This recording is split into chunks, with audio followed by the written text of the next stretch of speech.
Bonjour à tous. Alors aujourd'hui nous allons parler de tous les livres que j'ai publiés en auto-édition. Vous allez me demander pourquoi en auto-édition plutôt que chez un éditeur conventionnel à compte d'éditeur.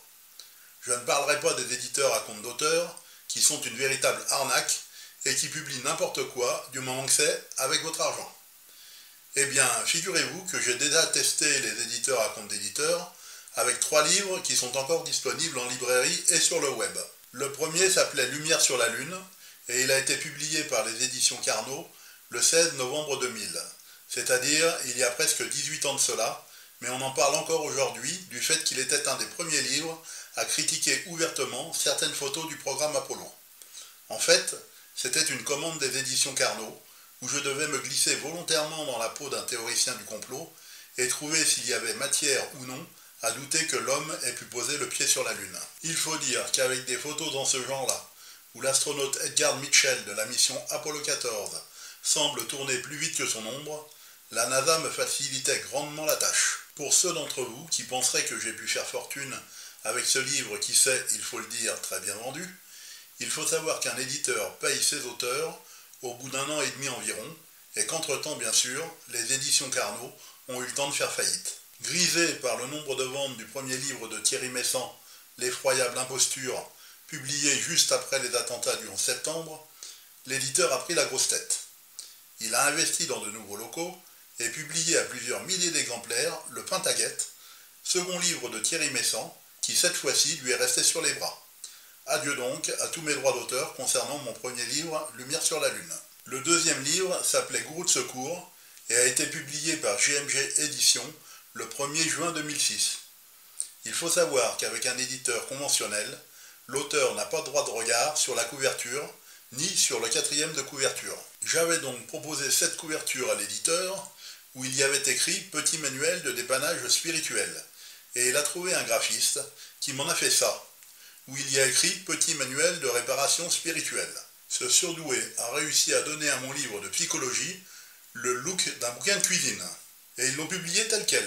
De plus, chez un éditeur conventionnel, l'auteur n'a aucun moyen de vérifier le nombre d'exemplaires vendus et doit faire une confiance aveugle à l'éditeur. Ajoutons à cela que l'auteur, qui passe énormément de temps à concevoir son ouvrage et qui en assume tous les risques juridiques, est celui qui gagne le moins de toute la chaîne des parasites qui vivent ensuite grâce à lui. Voilà comment, en France, on récompense la création. Le troisième livre, qui s'appelait Le mécanisme secret de la Grande Pyramide d'Égypte, a été publié le 12 février 2008 par les éditions Le Temps Présent. C'est le premier livre que j'ai écrit à propos de ma théorie sur la Grande Pyramide, et il est maintenant largement périmé par rapport aux 10 années de recherche qui ont suivi. Revenons donc à l'auto-édition, qui apporte de multiples avantages à l'auteur d'un livre, mais aussi à ses lecteurs. Tout d'abord, il n'y a pas de filtre lié à une ligne éditoriale quelconque. Terminez les lettres du genre « Votre ouvrage est super, mais il ne correspond pas à notre ligne éditoriale ». En auto-édition, l'auteur publie ce qu'il veut, sans avoir de compte à rendre à d'autres personnes qu'à lui-même, et il n'est pas obligé de modifier certains passages pour étouffer une vérité dérangeante ou pour faire plaisir à l'éditeur. Ensuite, c'est lui qui conçoit sa couverture, ainsi que le 4e de couverture. Après tout, qui mieux que lui peut se permettre de résumer correctement son livre? Ajoutons à cela un parfait contrôle du nombre d'exemplaires vendus, un paiement mensuel et une possibilité de réviser son livre directement en ligne. Avec l'auto-édition, à la moindre erreur signalée par un lecteur, l'auteur peut corriger son livre et les prochains lecteurs bénéficient de la correction. Le rendu final n'a rien non plus à envier à l'édition conventionnelle. L'impression est parfois même de meilleure qualité. Un dernier point, c'est aussi financièrement beaucoup plus intéressant pour les auteurs. Tout le monde y gagne donc, les auteurs comme les lecteurs. Je pense d'ailleurs qu'à court terme, c'est la mort des petits éditeurs, il ne restera plus que les gros face à l'auto-édition. Pour commencer, j'ai repris mon livre Gourou de secours, que mon éditeur avait pour le moins qu'on puisse dire saboté, et je l'ai amélioré en rajoutant de nombreux chapitres et une couverture digne de ce nom. Franchement, ça m'a fait du bien de pouvoir rédiger moi-même le texte du 4e de couverture. J'en ai aussi profité pour changer son titre, qui est devenu « Petit manuel de dépannage spirituel ». Une fois le petit manuel de dépannage spirituel publié, je suis passé à l'amélioration de mon livre sur la Grande Pyramide. La théorie avait évolué plus vite que les ventes du premier livre, tiré à 500 exemplaires par l'éditeur. Comme le but d'un éditeur est avant tout d'écouler son stock, avant de réimprimer une nouvelle version, j'ai dû faire appel à l'auto-édition pour permettre au lecteur d'avoir la dernière mise à jour de ma théorie. À l'heure actuelle, la version la plus aboutie concernant ma théorie sur l'architecture interne de la Grande Pyramide est le livre « Grande Pyramide d'Égypte, les 7 vérités qui dérangent ». Vous n'avez qu'à regarder le classement qu'il a sur lulu.com pour comprendre que ses lecteurs l'adorent. Pour ceux d'entre vous qui ne connaissent pas encore ma théorie, vous pouvez la retrouver dans mon livre, bien sûr, mais aussi sur le site www.grande-pyramide.fr ainsi que sur le groupe Facebook Le mécanisme d'ouverture de la Grande Pyramide. Sur le site www.lulu.com, vous pouvez aussi lire les 2 premières vérités en cliquant sur le mot aperçu situé juste sous la couverture du livre.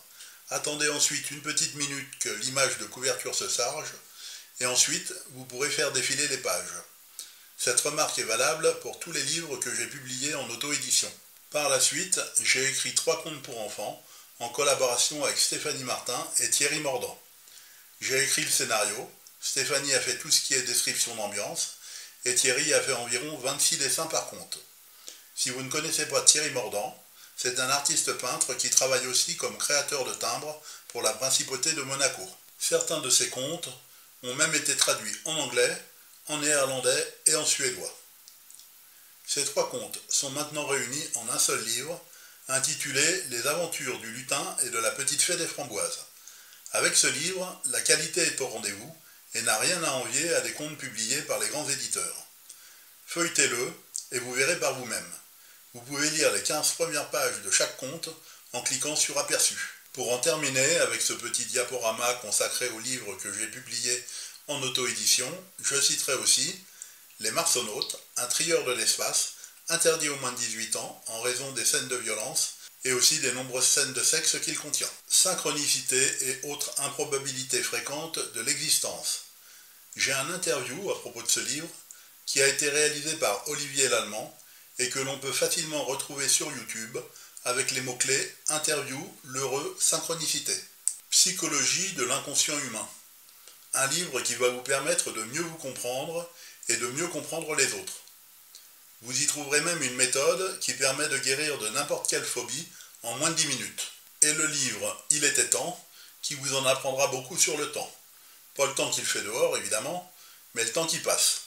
Si vous n'avez pas encore fait l'effort de réfléchir sur la notion de temps, c'est le moment. Chacun de ces 4 derniers livres vous est offert au choix au format PDF pour toute commande du livre « Grande Pyramide d'Égypte, les 7 vérités qui dérangent ». Il suffit pour cela de m'envoyer la preuve d'achat Lulu par mail et de m'indiquer dans le mail le titre du livre que vous avez choisi. Bonne lecture et si vous aimez, n'oubliez pas de partager ce diaporama sur les réseaux sociaux.